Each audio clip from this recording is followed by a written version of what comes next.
Guys, good morning. এখন বাজে 6টা, আর 6টার সময় আমি এরকম সেজে গুজে মেকআপ করে বসে আছি। ভাবছিলাম গেট রেডি উইথ মি একটা ভিডিও বানাবো।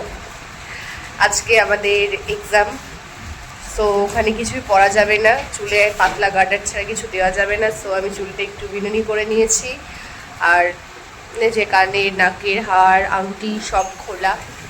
সো এরকম ভিকিরির মতো আমাদেরকে এখন এক্সাম দিতে যেতে হবে। আমাদের রিপোর্টিং টাইম 7টা। আমি এখন চা খাবো বলে ওয়েট করছি, আর আমার চা করার পার্টনারকে দেখাচ্ছি। ওয়েট, এই তুই অন্ধকারে চা করছিস কেন রে? কিছু তো দেখাই যাচ্ছে না।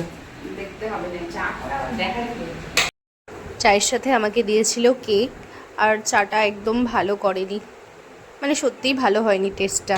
মিনি ব্লগ হচ্ছে এখন। স্বাগতা,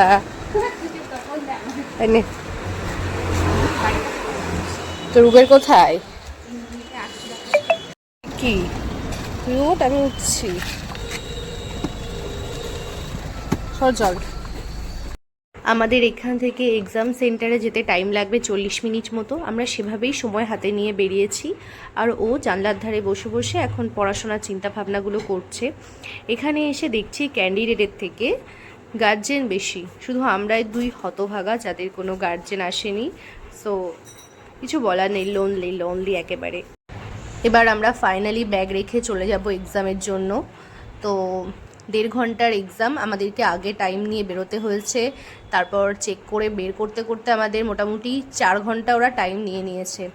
তারপরে আমরা গেলাম মেট্রো স্টেশনে, সেখান থেকে মেট্রো করে আমরা যাব শ্যামবাজার থেকে আমাদের যাওয়ার প্ল্যান আছে হাতিবাগান। ওখানে আমি কোনোদিন যাইনি। তার আগে আমরা চলে গেলাম খাবার জন্য। আমাদের খুব খিদে পেয়ে গেছে। কতটা খিদে পেয়েছে? আমরা খেতে এসেছি এক জায়গায়, চিকেন বিরিয়ানি অর্ডার দেওয়ার পর আমরা জানতে পারছি যে এখানে শুধু নিরামিষ খাবার পাওয়া যায়। তো আমরা এখন খাবো বাটার নান আর পনির বাটার মশলা। তো এখনও আসুক অর্ডারটা, আমরা ওয়েট করছি খাবারের জন্য। খুব খিদে পেয়েছে।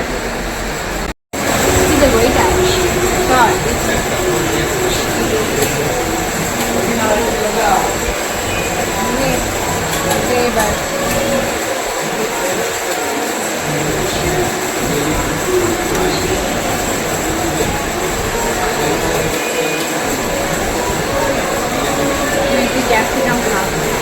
খাওয়া দাওয়া কমপ্লিট করে আমরা চলে গেলাম শপিংয়ের জন্য। এখান থেকে আমরা কিছু ইয়াররিংস নিয়েছিলাম, আর এখানে শপিং মলে গেছিলাম, সেখান থেকেও আমরা ড্রেস নিয়েছিলাম। এরপর চলে গেছিলাম রুমে, সেখান থেকে ফ্রেশ হয়ে আমরা গেছি আমাদের বহুত প্রিয় একটা জায়গা, হস্টেল থেকে আমরা যেখানে যেতে অভ্যস্ত, লেক মল।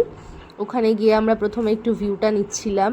এত লোকে গিজগিজ করছে, মানে কিছু বলার নেই, এত ভিড়। এখন যেহেতু সামনে পুজো আছে তাই এত ভিড়। ও তোমাদের মনে হতে পারে সামনে পুজো আছে, মানে এটা অনেক আগের ভিডিও, আমি এখন এডিট করছি। পুজো শেষ হয়ে গেছে, কালী পুজো শেষ হয়ে গেছে, আজ বাদে কাল ভাইফোঁটা। তো ও কথাটা একটু অ্যাডজাস্ট করে নিও আর কি। এরপর আমরা আবার চলে গেছি খাওয়ার জন্য, মানে খাওয়া ছাড়া আমাদের জীবনে আর কিছু নেই। আমরা চলে গেছি ফুড কোর্টে, সেখানে গিয়ে কিছুক্ষণ বসলাম। এরপর আমরা পাও মোমো থেকে একটা বাকেট অর্ডার করেছিলাম, বাট ওখানে যেই সসটা ছিল ভীষণই ঝাল। স্বাগত আমাকে জিজ্ঞেস করছিল কীরকম, বাট আমার ভীষণ ঝাল লেগেছে। তো আজকের মতো ভিডিওটা এইটুকুই, দেখা হবে পরের ভিডিওতে।